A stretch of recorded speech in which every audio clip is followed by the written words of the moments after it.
নমস্কার, আমি প্রসেনজিৎ চট্টোপাধ্যায়। কিন্তু আজকে আমি খুব খুশি, কারণ আমাদের বিজয়নগরের হিরে কাকাবাবু সন্তুকে শুধুমাত্র পশ্চিমবাংলার বাঙালি বলবো না, মানে কলকাতার ভেতরে, কলকাতার বাইরে এবং ভারতবর্ষের যেখানে যেখানে রিলিজ করেছে, অ্যাডভান্সে মানুষজন টিকিট কেটে একদম হল ভর্তি করে আমাদের কাকাবাবু দেখছেন।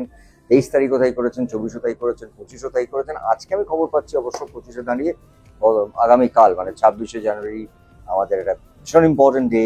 সেদিনও মানুষজন অলরেডি প্রচুর টিকিট কেটে ফেলেছেন।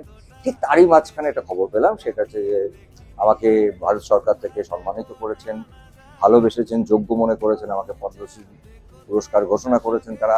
ঠিক তারই মাঝখানে এটা একটা বড় পাওয়া, কারণ আমি যখন খবরটা পেয়েছি তখন আমি আমার অডিয়েন্সের সঙ্গে ছিলাম, যারা কাকাবাবুর জন্য পাগল, সন্তুর জন্য পাগল। তাই আমার তরফ থেকে এবং আমার বিজয়নগরের হিরের তরফ থেকে আপনাদের সবাইকে আন্তরিক শুভেচ্ছা।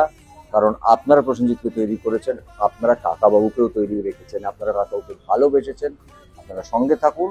আর আন্তরিক ধন্যবাদ সবাইকে, এন্টায়ার বিজয়নগরের টিমকে আমার সঙ্গে থাকার জন্য। আমরা এই পরিশ্রমটা করেছি, তার ফলাফল দর্শক দিচ্ছে।